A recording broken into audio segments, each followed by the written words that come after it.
लाक्षागृह दाह पर्व में पांडवों की वारणावत यात्रा के प्रसंग में दुर्योधन के गुप्त षड्यंत्र का वर्णन है।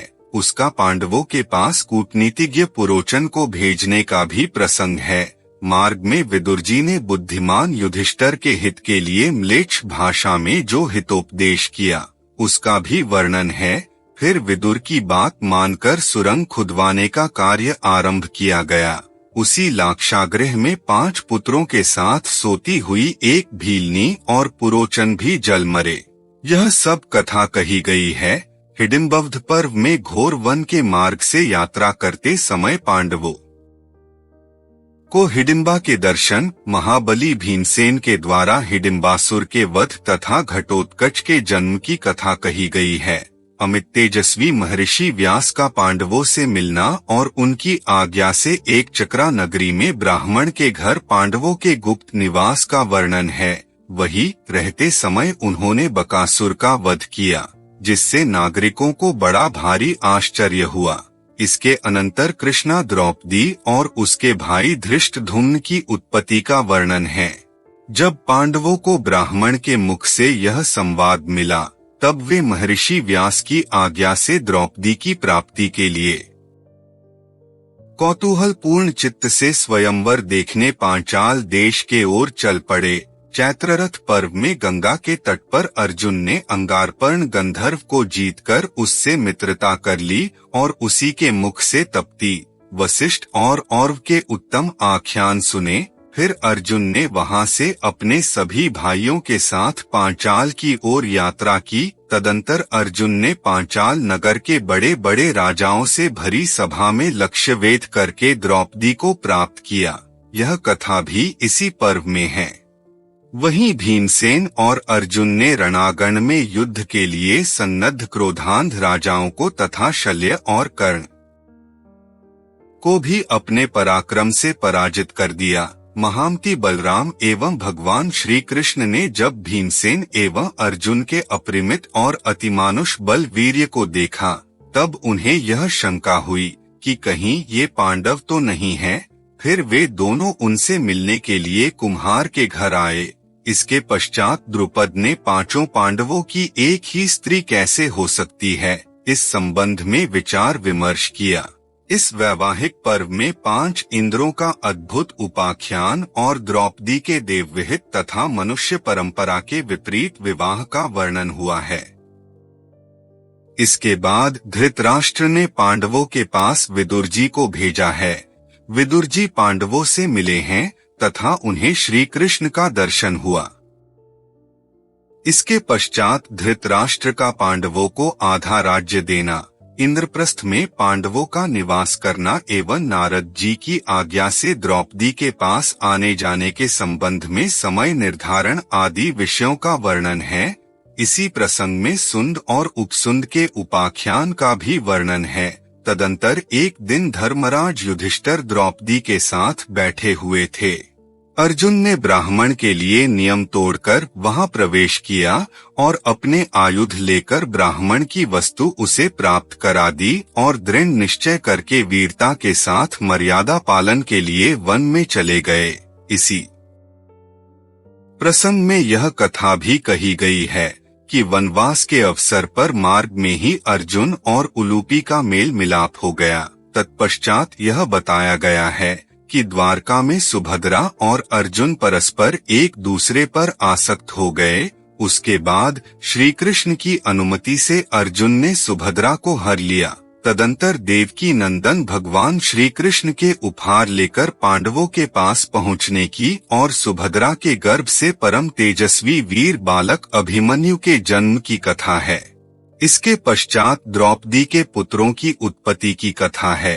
तदंतर जब श्री कृष्ण और अर्जुन यमुना जी के तट पर विहार करने के लिए गए हुए थे, तब उन्हें जिस प्रकार चक्र और धनुष की प्राप्ति हुई उसका वर्णन है। साथ ही खांडववन के दाह, मय दानव के छुटकारे और अग्निकांड से सर्प के सर्वथा बच जाने का वर्णन हुआ है। इसके बाद महर्षि मंदपाल का शारंगी पक्षी के गर्भ से पुत्र उत्पन्न करने की कथा है। इस प्रकार इस अत्यंत विसर्त्रत आदि पर्व का सबसे प्रथम निरूपण हुआ है। परमऋषि एवं परम तेजस्वी महर्षि व्यास ने इस पर्व में 227 अध्यायों की रचना की है। महात्मा व्यास मुनि ने इन 227 अध्यायों में 8884 श्लोक कहे हैं। दूसरा सभा पर्व है। इसमें बहुत से वृतांतों का वर्णन है। पांडवों का सभा निर्माण, किंकर नामक राक्षसों का दिखना, देवऋषि नारद द्वारा लोकपालों की सभा का वर्णन, राजसूय यज्ञ का आरंभ एवं जरासंध वध, गिरिव्रज में बंदी राजाओं का श्री कृष्ण के द्वारा छुड़ाया जाना और पांडवों की दिग्विजय का भी इसी सभा पर्व में वर्णन किया गया है। राजसूय महायज्ञ में उपहार ले लेकर राजाओं के आगमन तथा पहले किसकी पूजा हो, इस विषय को लेकर छिड़े हुए विवाद में शिशुपाल के वध का प्रसंग भी इसी सभा पर्व में आया है। यज्ञ में पांडवों का यह वैभव देखकर दुर्योधन दुख और ईर्ष्या से मन ही मन में जलने लगा। इसी प्रसंग में भी सभा भवन के सामने समतल भूमि पर भीमसेन ने उसका उपहास किया। उसी उपहास के कारण दुर्योधन के हृदय में क्रोधाग्नि जल उठी, जिसके कारण उसने जुए में कपटी शकुनी ने धर्मपुत्र युधिष्ठिर को जीत लिया। जैसे समुद्र में डूबी हुई नौका को कोई फिर से निकाल ले, वैसे ही धयुत के समुद्र में डूबी हुई परमदुःखिनी पुत्रवधू द्रौपदी को परम बुद्धिमान धृतराष्ट्र ने निकाल लिया।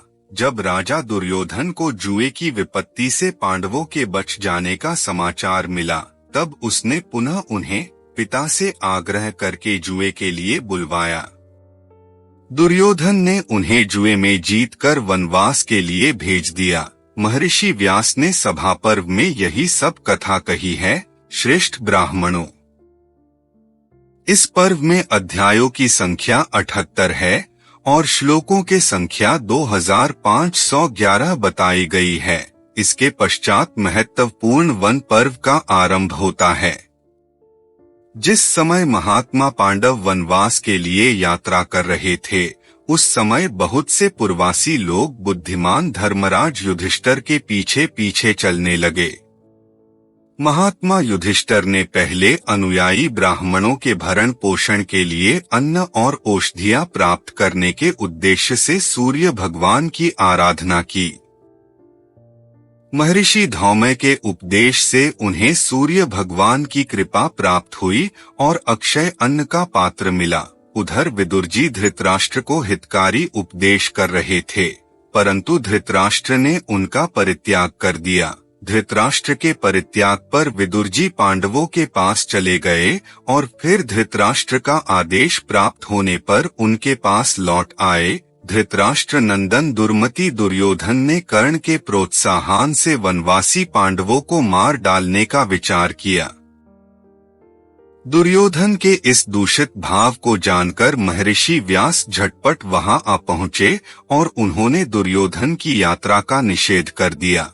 इसी प्रसंग में सुरभि का आख्यान भी है। मैत्रेय ऋषि ने आकर राजा धृतराष्ट्र को उपदेश किया और उन्होंने ही राजा दुर्योधन को शाप दे दिया। इसी पर्व में यह कथा है कि युद्ध में भीमसेन ने किरमीर को मार डाला। पांडवों के पास वृक्षिणी वंशी और पांचाल आए। पांडवों ने उन सब के साथ वार्तालाप किया। जब श्री कृष्ण ने यह सुना कि शकुनी ने जुए में पांडवों को कपट से हरा दिया है, तब वे अत्यंत क्रोधित हुए, परंतु अर्जुन ने हाथ जोड़कर उन्हें शांत किया। द्रौपदी श्री कृष्ण के पास बहुत रोई। कल्पी श्री कृष्ण ने दुख दुखारत द्रौपदी को आश्वासन दिया। यह सब कथा वन पर्व में है। इसी पर्व में महर्षि व्यास ने सोमवध की कथा कही है। श्री कृष्ण सुभद्रा को पुत्र सहित द्वारका में ले गए। धृष्टद्युम्न द्रौपदी के पुत्रों को अपने साथ लिवा ले गए। तदंतर पांडवों ने परम रमणीय द्वैतवन में प्रवेश किया। इसी पर्व में युधिष्ठिर एवं द्रौपदी का संवाद तथा युधिष्ठिर और भीमसेन के संवाद का भलीभांति वर्णन किया गया है। महर्षि व्यास पांडवों के पास आए और उन्होंने राजा युधिष्ठिर को प्रतिस्मृति नामक मंत्र विद्या का उपदेश दिया। व्यास जी के चले जाने पर पांडवों ने काम्यवन की यात्रा की। इसके बाद अमित तेजस्वी अर्जुन अस्त्र प्राप्त करने के लिए अपने भाइयों से अलग चले गए। आपसे एक निवेदन है, आप अपने मित्रों, बच्चों को महाभारत जैसा भव्य, दिव्य, विशाल, अद्वितीय ग्रंथ पढ़ने के लिए प्रेरित करें, जिससे उनको जीवन में एक नई दिशा प्राप्त हो। अगर हमारा वीडियो आपको अच्छा लगा तो लाइक करें, शेयर करें और चैनल को सब्सक्राइब करें, जिससे महाभारत के नए एपिसोड का नोटिफिकेशन मिलता रहे। धन्यवाद।